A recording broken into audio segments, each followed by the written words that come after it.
Hi, and welcome back to my channel. My name is Garance French, and this is Garance French Evolution.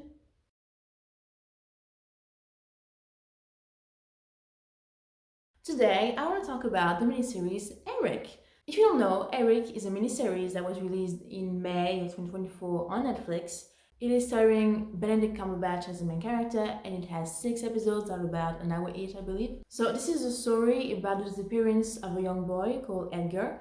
The story takes place in the 80s, and so he disappears one day. His parents, Vincent and Cassie, are looking for him, obviously. It's revealed that they are having trouble in their marriage, and so it's unclear whether the child was kidnapped or ran away. Now you have to know is that Vincent works on a puppet show. He's the co-founder, the co-creator of a puppet show called Good Day Sunshine.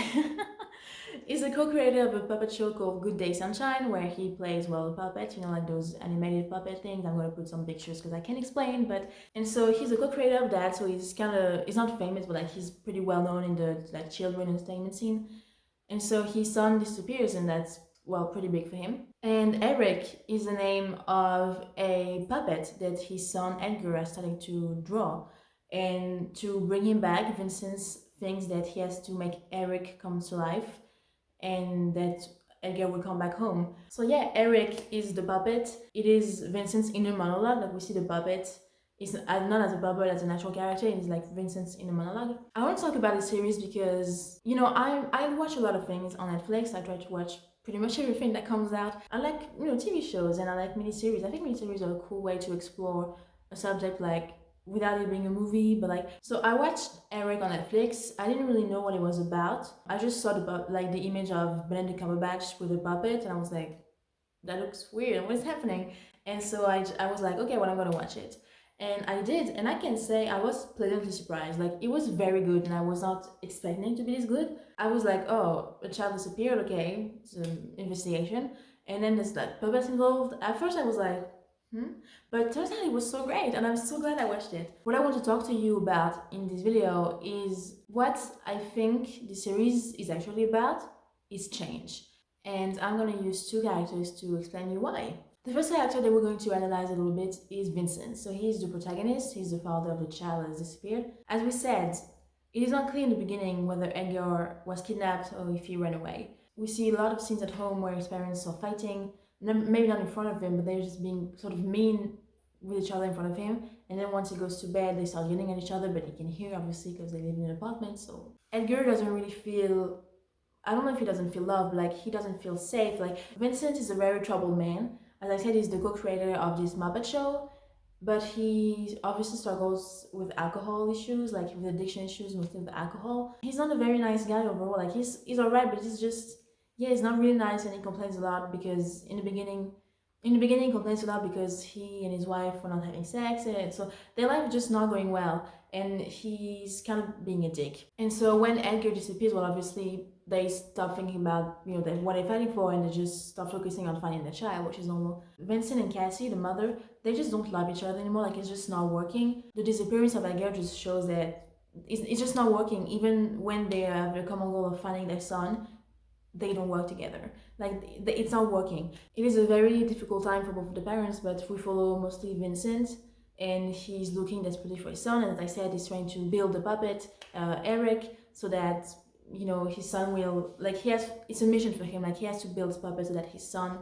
will see it and come back home, because then he sort of discovers that, yeah, his son was not kidnapped, he ran away. He ran away because basically the day that he disappeared, there was a little accident. The parents first let Edgar walk to school alone. It was caught on camera, and that's why we see it later on. But then Vincent goes after him, except they have a fight, and he ends up hurting his son.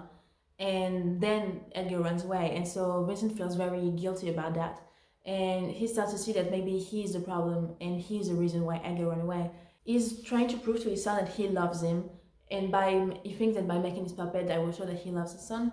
And everyone around him think like, you crazy, your son is not missing, you are here building a puppet, what is wrong with you? And yeah, Vincent starts to see that he has to change in order for his son to come back home, in order for his son to love him and to feel loved. He has to change because he has not been a good dad, he has not been a good husband, he has not been a good father, he has neglected his son, and he feels very guilty about that. And that's with the disappearance of Edgar, that's when he starts to see that he has to change, and that the change starts within you. The things around you are not going to change until you start to change first. That's what I want to express with the character Vincent, is that, yeah, change starts within you, and you have to be the one to do the things to change, because the world around you is not going to change too much.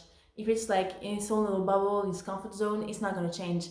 But sometimes you have to step out of that comfort zone, and you have to face your problems and face yourself. Just question, who are you? Why are you doing the things that you're doing? I think that's a message that is also conveyed by the character of the detective Ledroit. I think that's how you pronounce it, because it's Le Droit, but in English you pronounce it Ledroit. So I think that's his name, Michael. Let's call him Michael. The other character that I want to analyze is Michael. So he's a detective, and as I said, this show is taking place in the 80s, and Michael is a black man and a queer man at that. I think he's gay. I don't think it's mentioned, but like he's probably gay. Like he has a male, well, I would say lover. Like they were in a committed relationship. His boyfriend, I guess, I don't know, his partner. Let's call him his partner. So his partner, who was also a male, is actually dying of AIDS, which I thought was like, oh, a gay man. Oh, he's gonna be dying of AIDS. I'm not gonna lie. At first, kind of pissed me off in a way. It's like, oh, you have gay. I love gay representation, but then as soon as you get a gay man, especially in the 80s, oh, he has AIDS. Like, okay, like there are other storylines for gay people. Like it's not just about having AIDS, right? That's another subject. But I was kind of pissed off at first. But yeah, so he's a black man working as a detective. So he is very aware of the racism and of the homophobia that goes around. So he's a detective for the missing person department. I don't know if that's how you call it, but like he works on missing persons case. And so he's working on the case of Edgar. Throughout the show, we also see that he was working on the case of a young black man who disappeared.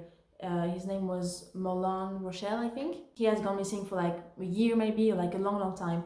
And his mother is still at the station because she's trying to get people to find her son. But the thing is, she's black, and her son was black, and so people don't really pay too much attention. And that's something that she calls out when she talks to Cassie, Edgar's mother. She's like, people want to find your son because he's white, but my son is black, so nobody cares. And it's really like a double standard. She calls out multiple times. Michael is pretty frustrated because he wants to investigate Marlon Rochelle's disappearance, but people just don't want him to, because he's black. And then we also find out that, because I'm not going to spoil too much, but like police is involved. Yeah, so Michael is very frustrated because he can't do much. He's stuck between the racism and the homophobia around him. For one, he can't investigate the case that he wants to investigate, and being a black man himself, he's not always taken seriously. And he also sees the homophobia all around. He's not like, he's closeted, he's not openly gay, because it would be very dangerous for him. He sees like random people, even like police, they make comments, very like homophobic comments. It's considered normal because in the 80s homophobia was much more prevalent. They say slurs, they say some horrible things that make fun of queer people. And being a closeted gay man, queer man anyway, it's very hard for him to hear all of that. So yeah, when we first meet Michael, he's really stuck. And he's trying his best, but I mean, also like his partner is dying of AIDS. As he's working on Edgar's disappearance, he finds that it might be related to Marlon Rochelle's disappearance. His superiors do not want him to investigate more into the Marlon Rochelle case, even if it's linked to Edgar, because, racism. But he follows his instincts, and he goes against police code, and like he does the thing on his own.